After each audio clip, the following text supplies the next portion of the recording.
안녕하세요. 30분 상담으로 정확한 솔루션을 제공하는 여러분의 든든한 법률 파트너 박승배 변호사입니다. 전세 계약을 앞두고 계시는 분들은 주목하시기 바라요. 부동산의 특약사항 이렇게 써달라고 하면 절대 안 써줍니다.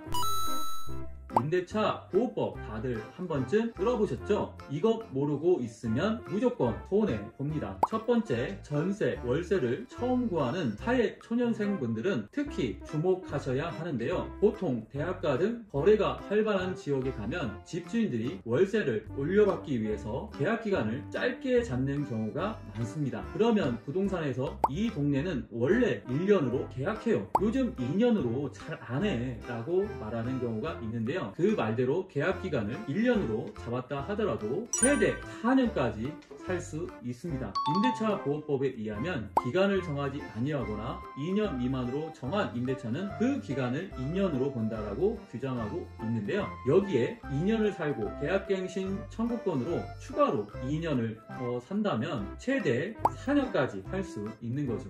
두 번째, 앞서 말씀드린 계약갱신 청구권은 계약기간 중 1회만 행사할 수 있는데요. 집주인이 동의한다면 더 살 수도 있습니다. 하지만 계약갱신 청구권을 1회 행사해서 4년을 살았는데 집주인이 이제 나가라고 한다면 이미 계약갱신 청구권을 행사했기 때문에 나가야만 하는 거죠. 그리고 계약갱신 청구권을 하려면 꼭 알아두셔야 하는 것이 계약이 끝나기 전 6개월부터 2개월까지는 집주인에게 계약갱신을 하겠다고 말해야 하고, 혹시 임차인과 집주인 둘 다 계약이 끝나기 2개월 전까지 아무 말도 없다면 그 계약은 자동으로 갱신됩니다. 이것을 바로 묵시적 계약갱신이라고 합니다. 세 번째, 이렇게 되면 슬슬 임대인, 즉 집주인에게 불리해질 수가 있는데요. 집주인이 만약에 세입자를 내보내고 싶은데 이렇게 계약갱신을 해버리면 좀 억울하겠죠.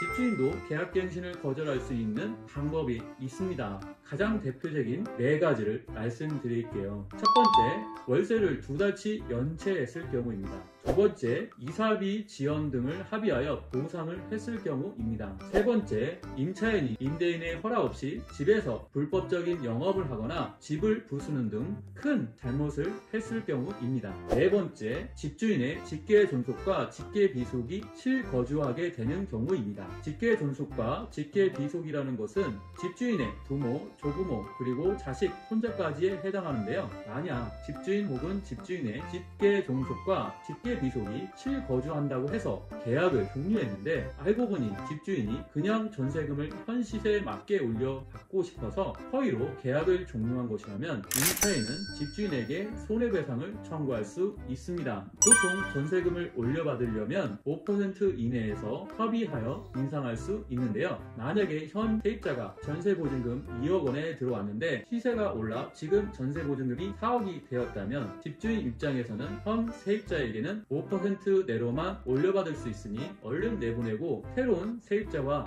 4억 원에 계약하고 싶겠죠. 집주인분들 이렇게 전세보증금 올려받았다가는 나중에 걸리면 진짜 크게 손해볼 수 있습니다. 임차인을 내보내려면 위에 말씀드린 4가지 방법 내에서 선택하셔야 한다는 것을 기억하세요. 네 번째, 임차인이든 임대인이든 둘 중 누구에게라도 불리한 내용은 무효입니다. 임대차 보호법에 규정되어 있는 정당한 권리 외에 단순히 집주인이 매년 새로운 세입자를 받고 싶어서 특약사항에 계약기간은 1년으로 한다 라고 하면 무효입니다. 계약기간 중 발생하는 수리비용은 모두 집주인이 부담한다. 이것도 무효입니다. 특약사항은 임대차 보호법에서 규정하고 있는 곳에서 벗어나지 않아야 하고요. 임차인과 임대인이 협의하에 작성하였다고 하더라도 임대차 보호법에 위반되면 부동산에서는 이러한 특약사항을 절대 작성해주지 않습니다. 공인중개사가 마지못해 작성해 주었다고 하더라도 효력이 없는 부분이라는 것을 꼭 기억하세요. 지금까지 정금TV의 박승배 변호사였습니다. 구독과 좋아요, 알림 설정 눌러주시면 더 많은 법률 정보를 받아보실 수 있습니다. 감사합니다.